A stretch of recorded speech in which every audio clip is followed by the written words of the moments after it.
अच्छा महबूब अली साहब, एक बात आप अभी जौहर विश्वविद्यालय के विषय में कह रहे थे, इफ्तिकार साहब भी यहाँ टिप्पणी करना चाहते हैं। सर सुन लीजिए, जौहर विश्वविद्यालय की एक अलग स्थिति है जिसके बारे में सारे लोग जानते हैं, कुछ बताने की जरूरत नहीं। अगर जौहर विश्वविद्यालय के अलावा सरकार के पास कुछ बताने को हो और वो आंकड़ा मुसलमानों के नजरिए से रखा जाए तो शायद वो ज्यादा मुफीद होगा और ज्यादा अच्छा भी लगेगा। एक आंकड़ा हमारे पास है, जैसा कि मैंने कहा कि ये सारे कागज पत्तर लेकर आज हम बैठे हैं, कि मायावती की सरकार में खोले गए काशीराम उर्दू अरबी फारसी विश्वविद्यालय का पहले नाम बदला गया, इसे ख्वाजा मोइनुद्दीन चिश्ती उर्दू अरबी फारसी विश्वविद्यालय किया गया और फिर धीरे धीरे इस विश्वविद्यालय से उर्दू को ही गायब कर दिया गया।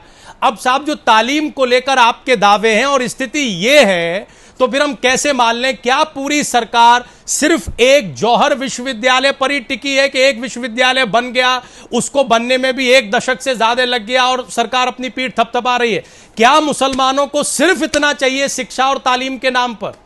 आपने मॉडर्नाइजेशन के लिए, मदरसों के मॉडर्नाइजेशन के लिए फंड की बात की थी। क्या आज की तारीख में आप ये बता सकते हैं, कोई संख्या दे सकते हैं कि इतने मदरसे हमने मॉडर्नाइज कर दिए और अब वहां बच्चे ये जो है वो मॉडर्न एजुकेशन ले रहे हैं, शिक्षा ले रहे हैं?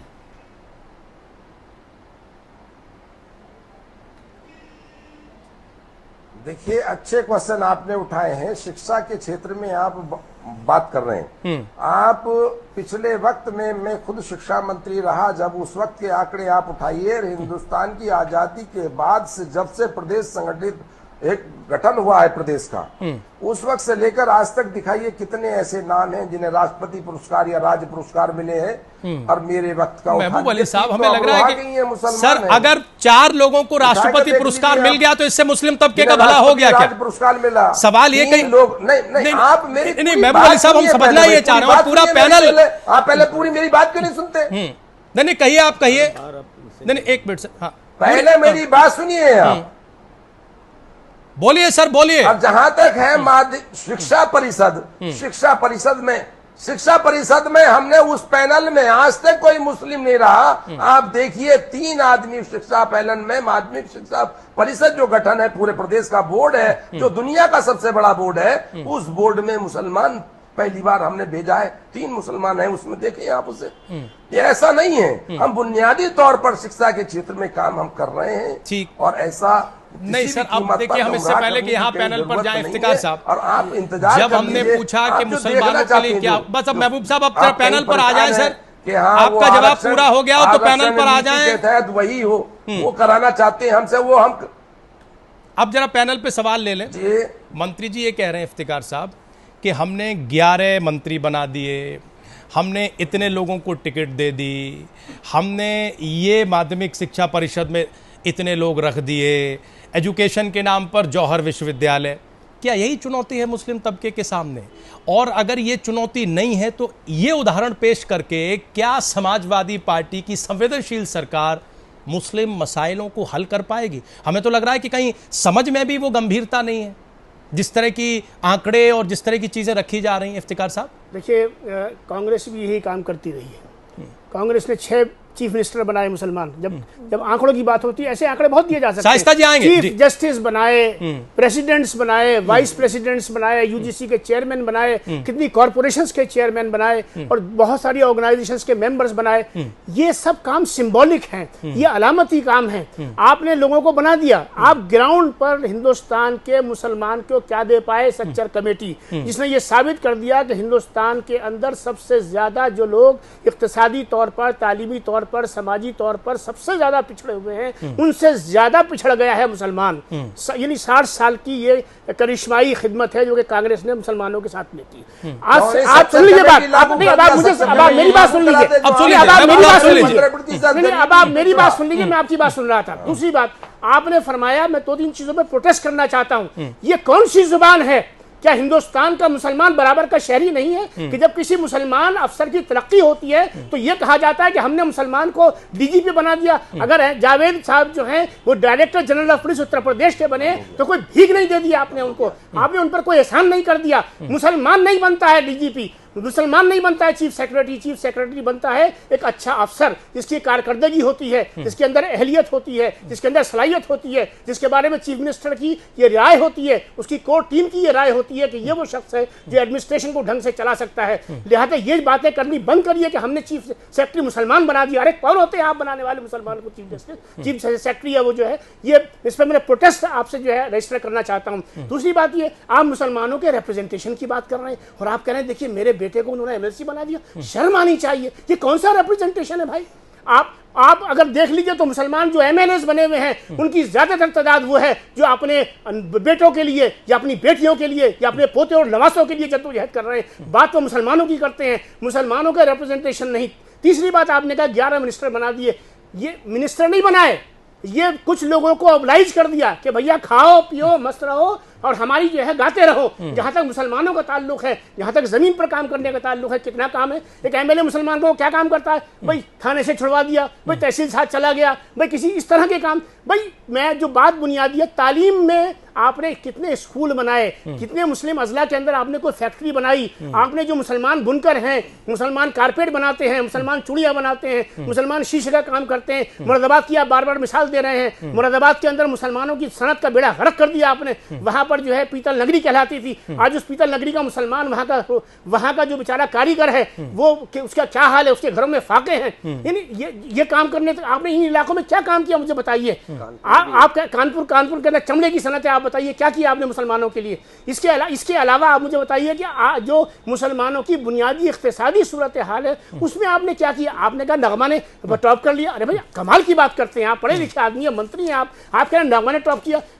कश्मीर के बच्चे ने जो है वो आईएएस के अंदर टॉप किया। इसका क्या मतलब है? क्या गवर्नमेंट ने टॉप करा दिया? क्या गवर्नमेंट टॉप कराती है? क्या गवर्नमेंट का रोल होता है? गवर्नमेंट का रोल नहीं होता। रही बात यह कि 30-30 हज़ार रुपए आप बांट रहे हैं, आपने मुसलमान को भिखमंगा बना दिया।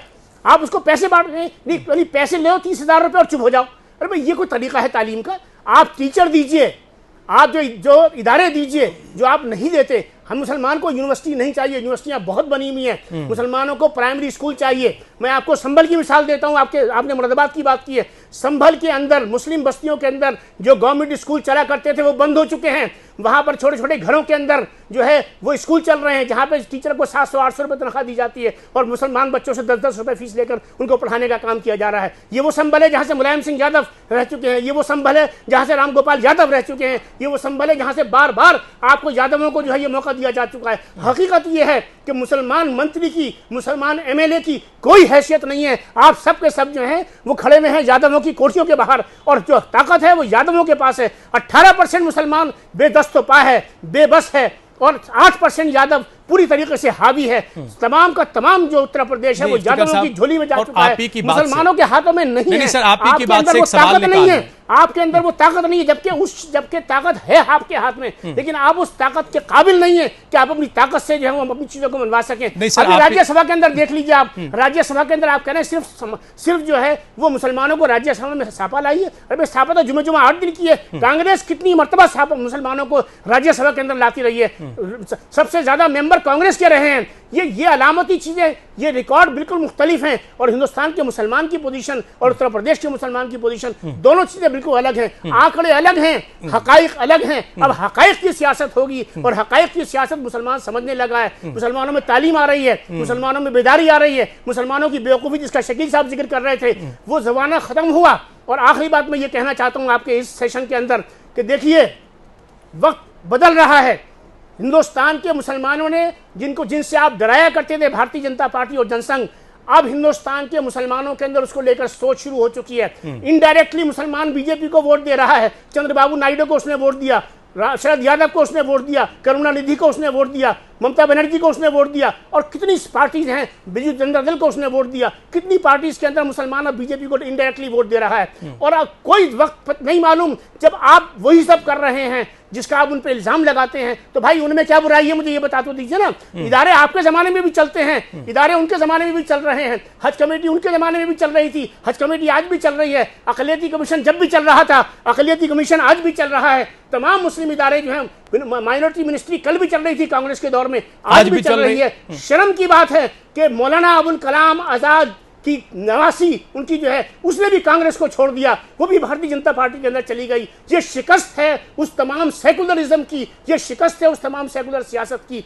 जिसके ऊपर आप बार बार लेके वोट आते हैं, मुसलमान को डराते हैं भाजपा आ जाएगी तो ये हो जाएगा। अरे भाई भाजपा आ गई, क्या नमाजें बंद हो गई, क्या अजानें बंद हो गई, क्या रमजान बंद हो गया, क्या हज बंद हो गया, क्या मुसलमानों का घर से निकलना बंद हो गया, क्या नौकरी बंद हो गई उनकी, क्या उनका कारोबार बंद हो गया, क्या चीज बंद हो गई उनकी जो है, जो आपने तीर मार रखे जो उन्होंने नहीं मार रखे। ठीक है, हम आप ही की बात से एक सवाल निकाल लें और बड़ा मोटा सवाल है महबूब अली साहब, हमारे तमाम दर्शक भी देखेंगे कि अगर हम डेवलपमेंट का एक रेशियो देख लें बहुत मोटा मोटी, उसके लिए कोई बहुत प्रतिशत और परसेंटेज की बात नहीं है, तो उत्तर प्रदेश में पिछले 2 दशकों की सियासत में जिस रेशियो ने यादव कौम को तरक्की दी है, उस तबके को तरक्की दी है, क्या उसी प्रतिशत और उसी परसेंटेज में मुसलमान ने भी तरक्की पाई है? अगर सिर्फ इसको हम नाप लें तो उससे पता लग जाएगा कि हम कितना सीरियसली अपने मसाइल को लेकर चर्चा करते हैं पार्टी आलाकमान के भीतर और पार्टी कितना गंभीर है मुसलमानों की स्थिति को लेकर।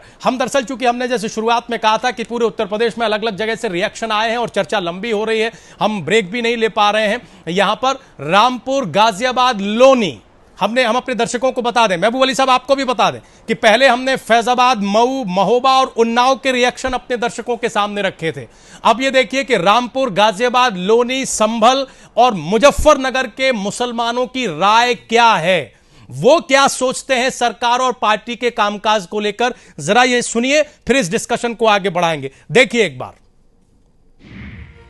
60% मुसलमानों ने समाजवादी को वोट दिया था और 60% के अंदर मेरे ख्याल से जो सोचा था मुस्लिम आबादी ने कि ये काम होंगे या जिस हिसाब से उन्हें रुझान दिखाया गया था कि हम ये काम करेंगे, आरक्षण देंगे, ये करेंगे, वो करेंगे, उसमें से मैं समझता हूँ शायद 2% भी मुसलमानों को कुछ नहीं मिला जिस हिसाब से समाजवादी ने वोट दिया था। रामपुर में अधिक फीस बढ़ा दी जाती है विकलांगों के लिए और इतना पैसा लूटा जाता है विकलांगों से, और शिक्षा विभाग ये कहता है जब जाओ शिकायत करने के लिए कि साहब हमें स्कूल में शिक्षा दी जाए तो कहती है कि आपके लिए कोई कोटा नहीं है सरकार के खिलाफ। नाराज होंगे लोग, मैं ही नहीं, मेरे जैसे लाखों लोग नाराज हैं, आज लाखों लोग नाराज हैं, तकलीफ में है ना इसलिए नाराज हैं।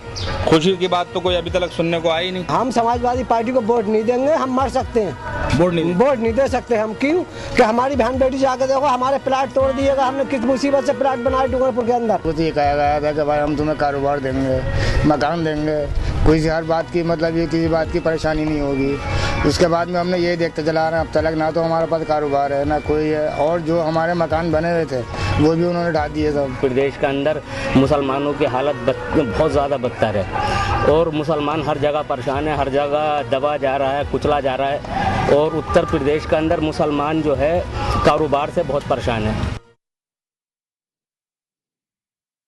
अभी तक सही मायने में कुछ नहीं कर पाई। यहाँ काफ़ी मुद्दे उठा लिए जाते हैं कहीं किसी भी तरह के लोगों के लिए, सुरक्षा की बात हो या एजुकेशन की बात हो। एजुकेशन की अगर बात लेंगे तो गाजियाबाद हो या यूपी क्षेत्र हो, एजुकेशन के मामले में ये प्रदेश बहुत पिछड़ा हुआ है। मुस्लिम को किसी भी अल्पसंख्यक वर्ग के समाज के लोगों को उठाकर देखेंगे तो वो लोग पीछे की तरफ जा रहे हैं। प्रैक्टिकल तो हमारे सामने कोई ऐसा नज़र नहीं आता कि हमें समाजवादी पार्टी ने कोई सहानुभूति दिखाई है। कोई बेनिफिट नहीं पहुंच रहा सर, अब पहुंच भी रहा है तो आधा तो वही खा रहे हैं। अब ये लोन मंजूर करा है 4-5 हजार रुपए तो वो पहले ही खा लेते हैं। मुसलमान के लिए हमने काम किया, मुसलमान के लिए 99% में 1% भी मुसलमान के लिए काम नहीं किया है।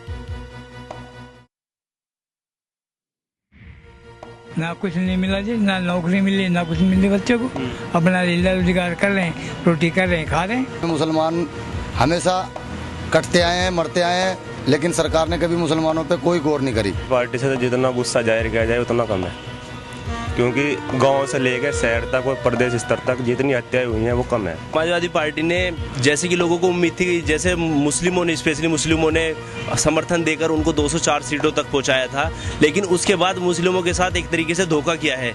चाहे उसको हम पार्टी में आते ही, सत्ता में आते ही मुजफ्फरनगर दंगे हो और उसके तुरंत बाद उन्होंने सफाई करना हो, चाहे उसके बाद 18% उन्होंने आरक्षण की जो बात की थी मुसलमानों के लिए, 18% आरक्षण, आज उसके बारे में बात भी नहीं करते। पश्चिमी उत्तर प्रदेश में विकास हुआ ही नहीं, समाजवादी ने कुछ भी नहीं किया। हमारे लोनी में देख लो, और सरकार समाजवादी का अब तक कोई विकास हुआ कुछ हुआ हो, सब ऐसे कैसे बन पड़ा है। परसेंट जो आरक्षण देने की बात कही गई थी उसी से मुस्लिमों का विकास हो सकता था।